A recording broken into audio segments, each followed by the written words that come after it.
ఓం శ్రీ మహాగణాధిపతయే నమ. ఓం శ్రీ గురుభ్యో నమ. ఓం నమశివాయ. ఓం శ్రీ సాయినాథాయ నమ. శ్రీ మాతృసాయి బాబావారి సచరిత్రలో ఈరోజు అన్నా సాహెబ్ దాబోల్కర్ గురు హేమాడ్ పంత్ గురించి తెలుసుకుందాం. ప్రతి సాయి భక్తుని ఇంటిలోనూ నోటిలోనూ ప్రతి నిత్యం కదిలే పేరు హేమాడ్ పంత్. ఎందుకంటే మనం నిత్యం పారాయణ చేసే సాయి సచరిత్రను రాసిన ధన్యజీవి ఇతను. బాబా సమాధి చెంది ఇప్పటికి 85 సంవత్సరాలు గడుస్తున్నా బాబా కీర్తి ప్రతిష్టలు పెరగడమేగాక బాబా వల్ల మేలు పొందే వారి సంఖ్య నానాటికి ఎక్కువవుతోంది.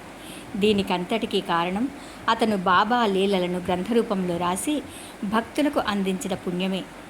భక్తులు బాబా లీలలను గ్రహించి ఆచరించి దాని వలన బాబాను ప్రత్యక్షంగా చూడలేని వారందరూ ఈ గ్రంథ పారాయణ వలన మేలు పొంది బాబాను ప్రత్యక్షంగా చూసినంతటి అనుభవాన్ని పొంది బాబా అనుగ్రహానికి పాత్రులవ్వాలన్నదే ఈ గ్రంథ రచన యొక్క ముఖ్యోద్దేశం.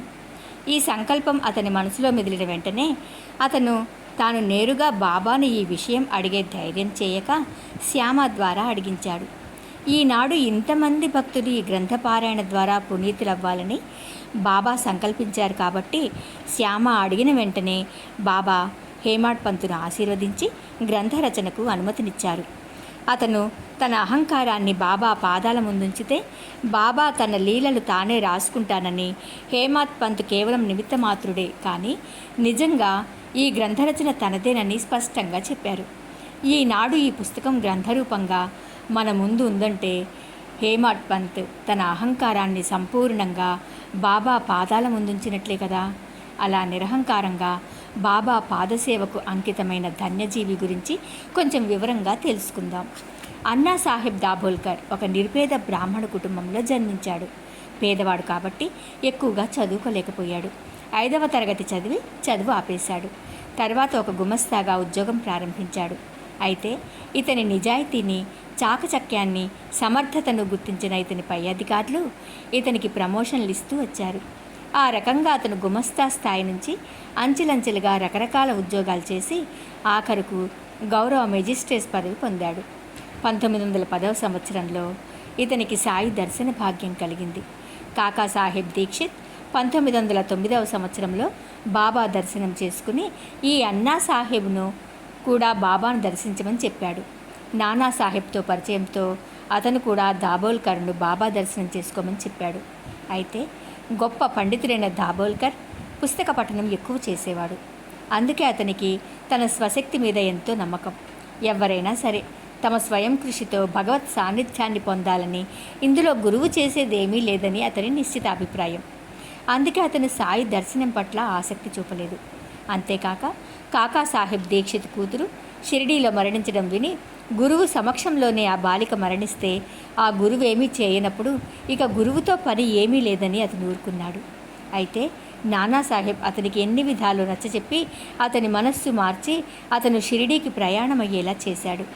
షిరిడీకి ప్రయాణమైన దాబోల్కర్ రైలులో కూర్చున్నప్పుడు రైలు బయలుదేరే ముందు ఒక ఫకీర్ అక్కడికి వచ్చి ఇతను ఎక్కడికి వెళ్తున్నావని అడిగాడు.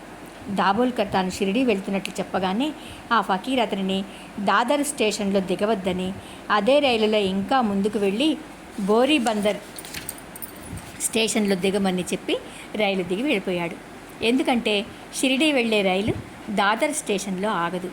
ఈ చిన్న లీలే జరగకపోయినట్లయితే దాబోల్కర్ తను అనుకున్న సమయానికి షిరిడీ చేరలేకపోవడమే కాక అసలే అనుమానంతో బయలుదేరిన అతను ఇంకొంచెం చికాకుకు గురి కావాల్సి వచ్చేది.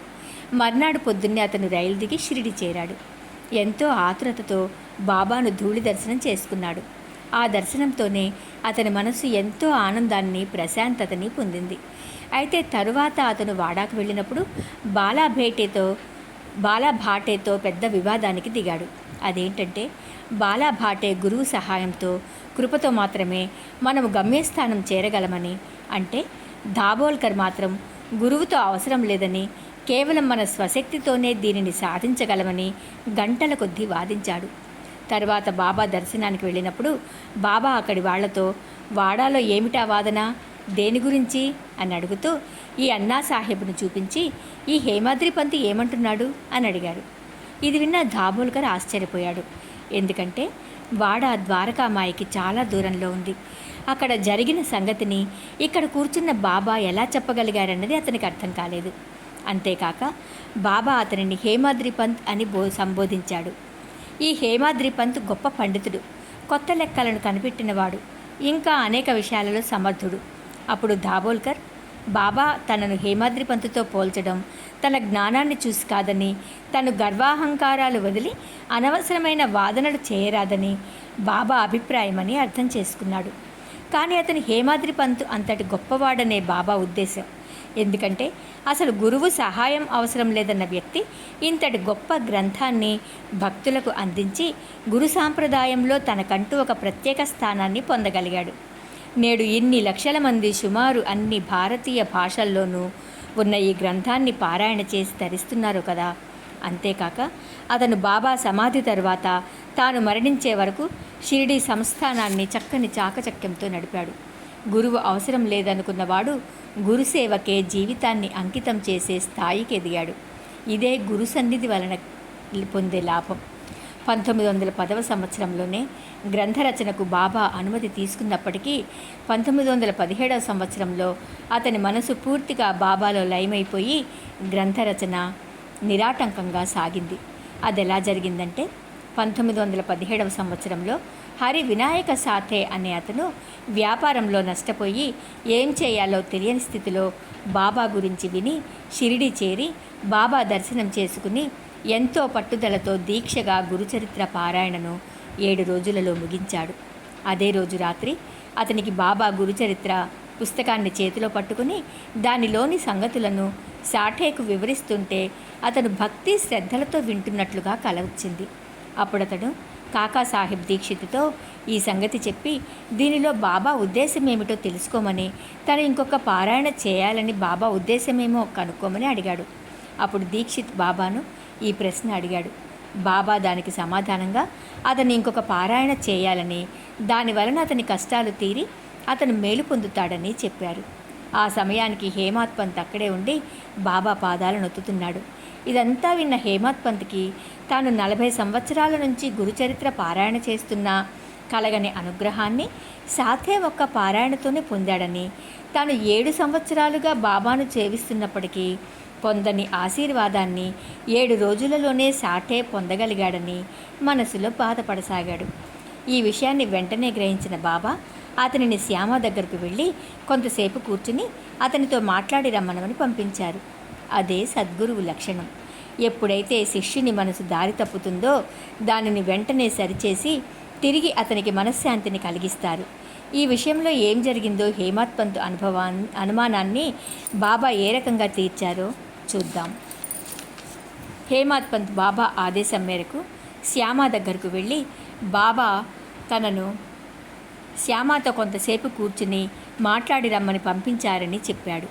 అప్పుడు శ్యామ తాను పల్లెటూరు చదువుకొని వాడనని, గొప్ప పండితుడు పట్టణవాసి అయిన హేమాత్ పంత్ ఇప్పటికే సాయిలీలను చూస్తున్న వాడికి తానేమి చెప్పాలని బాబా ఉద్దేశమో అర్థం కావడం లేదన్నాడు.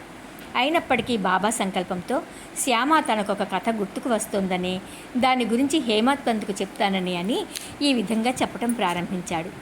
రాధాబాయి అనే ముసలామె ఒకరు ఇంకొక గ్రామం నుంచి బాబా దర్శనానికి వచ్చి ఎంతో తృప్తిని పొంది బాబా తనకు ఏదైనా మంత్రోపదేశం చేసే వరకు తాను ఉపవాసం ఉంటానని, ఒకవేళ బాబా తనకేమీ చెప్పకపోయినట్లయితే అలాగే ఉపవాసంతో చస్తానని నిశ్చయించుకుని భోజనము నీరు కూడా మానేసి కూర్చుంది. ఇలా 3 రోజులు గడిచాయి. బాబా ఏమీ చెప్పలేదు. అప్పుడు శ్యామ ఆమె తరపున మాట్లాడి ఆమెకేదో ఉపదేశం ఇవ్వమని ప్రార్థించగా బాబా ఆమెను పిలిపించి ఆమెతో బాబా తాను తన గురువును 12 సంవత్సరాలు సేవించినప్పటికీ తన గురువు తనకేమీ మంత్రోపదేశం చేయలేదని, వారికి మన నుంచి కావలసినది శ్రద్ధ మరియు సబూరి ఓపిక మాత్రమేనని, ఆ రెండింటినీ తాను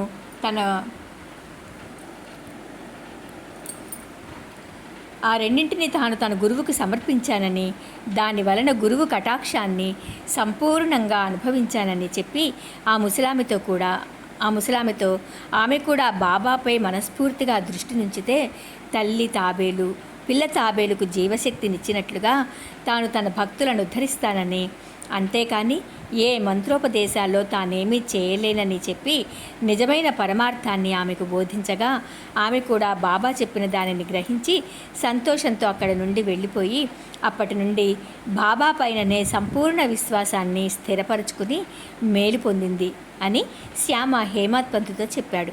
ఈ కథ విన్న వెంటనే హేమత్ పంతుకు కనువిప్పు కలిగింది.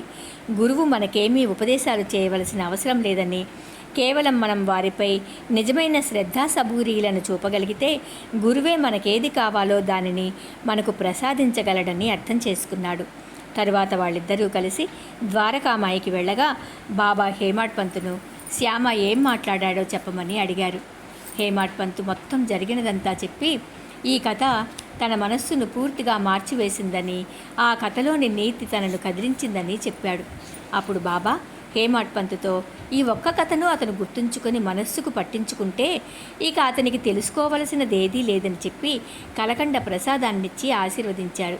ఆ రకంగా హేమత్ పంతు మనసులో కలిగిన అలజడిని, అనుమానాన్ని బాబా శ్యామ ద్వారా తొలగించి అతనికి బాబాపై స్థిర నమ్మకాన్ని కలిగించారు. ఈ రకంగా నిశ్చల మనస్సుతో అతను నిర్విఘ్నంగా బాబా లీలలను, కథలను గ్రంథరూపంలో రచించాడు. కథలు సాయి సమాధి అనంతరం సాయి లీలా పత్రికలో 1923 సంవత్సరం నుండి 1929 వరకు ధారావాహికంగా ప్రచురించబడ్డాయి. హేమత్ పంత్ సాయి సమాధి తరువాత షిరిడీ సంస్థానాన్ని తాను మరణించే వరకు శ్రద్ధగా నడిపి 1929 సంవత్సరంలో బాబాలో ఐక్యమయ్యాడు. తర్వాత సంస్థానం వారు 1930 సంవత్సరంలో ఈ గ్రంథాన్ని పుస్తక రూపంలో ప్రచురించారు. ఈ రకంగా ఆనాడు హేమత్ పంత్ గోధుమలు విసిరే బాబాను చూసి బాబా లీలలను భక్తులందరూ గ్రహించి మేలు పొందాలనే సంకల్పం బాబా ఆశీస్సులతో కార్యరూపం దాల్చి ఈనాడు మనమందరం దాని వలన మేలు పొందే భాగ్యాన్ని ప్రసాదించింది. ఇంతకన్నా అతని జన్మకు సార్థకత ఇంకేముంటుంది? ఇక హరి సీతారాం దీక్షిత్, కాకాసాహెబ్ దీక్షిత్. శిష్యులు 3 రకాలుగా ఉంటారు: ఉత్తములు, మధ్యములు, అధములు. గురువుగారి ఆదేశాన్ని గ్రహించి వారు చెప్పకముందే దానిని ఆచరించేవారు ఉత్తమ శిష్యులు. గురువు ఆజ్ఞను అక్షరాల తూచా తప్పకుండా పాటించేవారు మధ్యమ శిష్యులు. ఇక అధమ శిష్యుల విషయానికొస్తే అడుగడుగునా తప్పులు చేస్తూ గురువు ఆజ్ఞను ఉల్లంఘించేవారు. కాకాసాహెబ్ దీక్షిత్ విషయానికొస్తే ఈతను ఉత్తమ శిష్యుని కోవలోకి చెందినవాడు. ఇతని అసలు పేరు హరి సీతారాం దీక్షిత్. అయితే బాబా ఇతనిని కాకా దీక్షిత్ అని పిలవడం వలన ఆ పేరే నిలబడిపోయింది. ఇంతకు ముందే తెలుసుకున్నట్లుగా ఇతను కాలి కుంటితనం కన్నా మనసు కుంటితనం తీసేయమని షిరిడీకి వెళ్ళి బాబాను ప్రార్థించి అక్కడే దీక్షిత్ వాడాను నిర్మించి ఎంతో ఉజ్వలంగా ఉన్న తన లాయరు వృత్తిని వదులుకుని బాబా మీద ప్రేమతో ఎవరెన్ని రకాలుగా చెప్పినా చలించక షిరిడీలోనే స్థిర నివాసం ఏర్పరచుకున్నారు. ఇతనికి బాబాతో లెక్కలేనన్ని లీలలు కలవు. ఇతను మొదటిసారిగా షిరిడీకి వెళ్ళిన సంగతి తెలుసుకుందాం. దీక్షిత్ 1909 సంవత్సరంలో తన పాత స్నేహితుడైన నానాసాహెబ్ చందోర్కర్ను చాలా సంవత్సరాల తర్వాత అనుకోకుండా కలిశాడు. నానాసాహెబ్ తనకు పరిచయం ఉన్న వాళ్ళందరూ బాబా అనుగ్రహం పొందాలని ఆరాటపడేవాడు. అందుకే దీక్షిత్ తన కాలు కుంటితనం గురించి చెప్పగానే షిరిడీ వెళ్ళి బాబాను దర్శించడమే దీనికి పరిష్కారమని బాబా లీలలన్నీ చెప్పి దీక్షిత్కు బాబాపై నమ్మకం కలిగేలా చేశాడు. దీక్షిత్ కొన్ని రోజుల తర్వాత ఏదో పని మీద అహ్మద్ నగర్ వెళ్ళి కాకాసాహెబ్ మిరీకర్ ఇంటిలో దిగాడు. అక్కడ పని పూర్తయిన తర్వాత షిరిడీ వెళ్ళాలని నిశ్చయించుకున్నాడు. మిరీకర్ కొడుకు బాలాసాహెబ్ మిరీకర్ కూడా బాబా భక్తుడే. తండ్రి కొడుకులిద్దరూ దీక్షిత్ను ఎవరి ద్వారా షిరిడీ పంపాలని ఆలోచిస్తుంటే షిరిడీవాసి శ్యామ అనుకోకుండా ఏదో పని మీద అహ్మద్ నగర్ వచ్చాడు. అతను మిరీకర్ ఇంటికి వెళ్ళగా దీక్షిత్ను షిరిడీకి తీసుకెళ్లాలని తెలిసింది. ఆ రోజు రాత్రి 10 గంటల రైలుకు షిరిడీ వెళ్ళాలనుకున్నారు. అప్పుడే ఒక వింత జరిగింది. బాలాసాహెబ్ మిరీకర్ ఒక పెద్ద సాయిబాబా ఫోటోను దీక్షిత్కు చూపించాడు. ఆ ఫోటో షిరిడీలో ఉండే మేఘశ్యాముడిది. ఆ ఫోటో అద్దం పగిలిపోయిందని మేఘుడు దానికి అద్దం వేయించడానికి బాలాసాహెబ్కి ఇవ్వడం జరిగింది. అద్దం వేయించేశారు కాబట్టి దానిని తీసుకువెళ్ళి మేఘుడికి ఇవ్వమని దీక్షిత్ చేతికిచ్చారు. ఎవరి దర్శనానికైతే తానెంత దూరం ఆరాటపడుతూ వచ్చాడో ఆ బాబానే ఫోటో రూపంలో రావడమే కాకుండా దగ్గరుండి తీసుకువెళ్ళడానికి శ్యామాను కూడా పంపించడంతో దీక్షిత్ ఆనందాశ్చర్యాలతో షిరిడి చేరి బాబా దర్శనం చేసుకుని ఆనందించిన వాడై షిరిడీలోనే స్థిర నివాసం ఏర్పరచుకున్నాడు. దీక్షిత్కు బాబాపై ఉన్న భక్తి నమ్మకాలు తెలియడానికి ఈ ఒక్క సంఘటనను తెలుసుకుంటే చాలు. ఒకసారి షిరిడీలో కలరా వ్యాధి విపరీతంగా పెరిగిపోయింది. గ్రామంలోని వాళ్ళందరూ చాలా భయపడిపోయారు. గ్రామ పంచాయతీ వాళ్ళు అప్పుడు ఊళ్ళో 2 నియమాలు పాటిస్తే కలరాను తగ్గించవచ్చని అనుకున్నారు. అదేంటంటే, 1 కట్టెల బండిని ఊరిలోనికి రానివ్వకూడదు, 2 ఊళ్ళో మేకను కోయకూడదు. ఈ 2 నియమాలు పాటిస్తే కలరా వ్యాధి తగ్గుతుందని వారి నమ్మకం. అయితే బాబాకు ఇదంతా వట్టి చాదస్తమని తెలుసు. కుగ్రామమైన షిరిడీలో కట్టెల పొయ్యి మీదే వంట చేసుకునేవారు. కట్టెలు నిత్యావసర వస్తువు. ఈ నియమం అమలులో ఉన్నప్పుడు కట్టెల బండి ఊర్లోకి వస్తుండగా అందరికీ అవి అవసరమైనా కూడా గ్రామ కట్టుబాటు ప్రకారం కట్టెల బండిని ఊళ్ళోనికి రానివ్వకుండా తరుముతున్నారు. ఇదంతా చూసిన బాబా తను వెలిగించే ధునికి కట్టెలు కావాలని చెప్పి కట్టెల బండిని మసీదుకు తీసుకువెళ్ళి కట్టెలు కొన్నారు.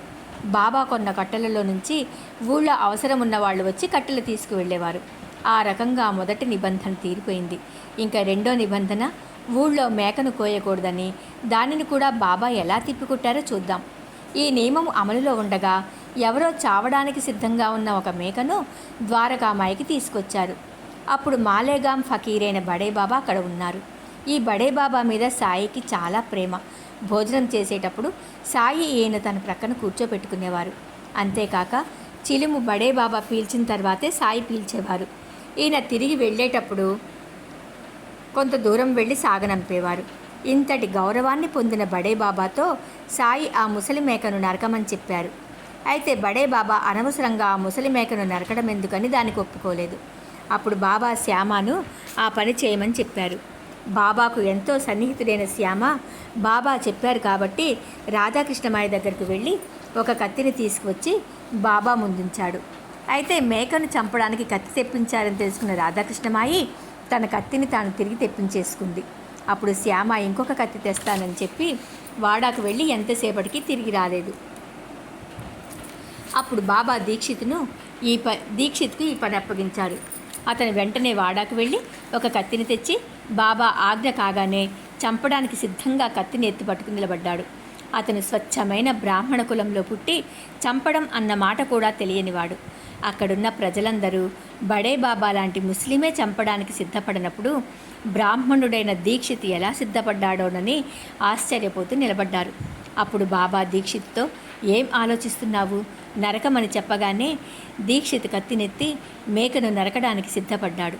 అప్పుడు బాబా దీక్షిత్ నాపి, ఎంత కఠినాత్ముడవు, బ్రాహ్మణుడై ఉండి మేకను చంపుతావా అనగానే దీక్షిత్ కత్తిని క్రింద పెట్టి బాబాకు నమస్కరించి ఎంతో వినయంతో బాబాతో ఇలా చెప్పాడు. బాబా, అమృతము వంటి పలుకే తమకు చట్టమని, తమకింకో చట్టమేమీ తెలియదని ఎప్పుడూ బాబానే జ్ఞాపకముంచుకుని వారినే రాత్రింబవళ్ళు ధ్యానిస్తూ బాబా ఆజ్ఞలు పాటించడమే తమ విధి అని చెప్పాడు. అంతేకాని అది మంచా కాదా, సరి అయినదా కాదా అని ఆలోచిస్తూ వాదించము, తర్కించము. గురువు ఆజ్ఞను అక్షరాలా పాటించడమే మా విధి, ధర్మము అని చెప్పాడు. తన వాదనతో దేశాన్నే గడగడలాడించిన ఒక ప్రఖ్యాత లాయర్ నోటి వెంట వచ్చిన ఈ అద్భుత వాదన అతని గురుభక్తిని చాటుతోంది. నోటితో చెప్పడమే కాదు కదా, అతను సందర్భం వచ్చినప్పుడు దానిని నిరూపించుకోవడానికి వెనకడుగు వేయలేదు. ఇదే స్థిర భక్తికి నిదర్శనం. సద్గురువు ఆజ్ఞను పాటించడం, ఈ రెండింటిలో ఏ ఒక్కటి ఆలస్యం చేయరానిది. ఆజ్ఞాభంగం మహాపాపం. ఆజ్ఞా పరిపాలన కంటే పుణ్యం లేదు. శిష్యుని అర్హతకు ఇది గుర్తు. సద్గురువు ఆజ్ఞను ఉల్లంఘించడం మహాపాపం. అది సందేహించిన వాడు నిజమైన దౌర్భాగ్యుడు. ఆ రకంగా కాకాసాహెబ్ దీక్షిత్ తాను మేలిమి బంగారమని నిరూపించుకున్నాడు. బాబా సాంగత్యంలో అతను పొందిన లాభం, నిష్కల్మషమైన నిజాయితీతో కూడుకున్న ఇంతటి విశ్వాసమున్న శిష్యుడు ఉత్తమ శిష్యుడే కదా. మరి అతనికి సద్గతినివ్వడం కన్నా బాబా అతనికిచ్చే కానుక ఇంకేముంటుంది. అందుకే బాబా కాకాసాహెబ్ దీక్షిత్తో అంత్యకాలమున నిన్ను విమానంలో తీసుకువెళ్తానని వాగ్దానం చేశారు. ఈ రకంగానే 1926వ సంవత్సరం జూలై 5వ తేదీన దీక్షిత్ హేమాత్ పంత్తో కలిసి రైలు ప్రయాణం చేస్తూ బాబా లీలల గురించి మాట్లాడుకుంటూ బాబా మీద మనసు లగ్నం చేసి హేమాత్ పంత్ భుజంపై తలపెట్టి కూర్చున్నాడు. అతను ఎంతసేపైనా కదలకపోయేసరికి హేమాత్ పంత్ కదిపి చూడగా అతను బాబాలో ఐక్యమైనట్లు తెలిసిపోయింది. మానవ జన్మనెత్తినందుకు ఇంతకు మించిన సార్థకత ఇంకేం కావాలి? సర్వం శ్రీ సాయినాథుని దివ్య చరణారవిందార్పణమస్తు. ఓం నమః శివాయ.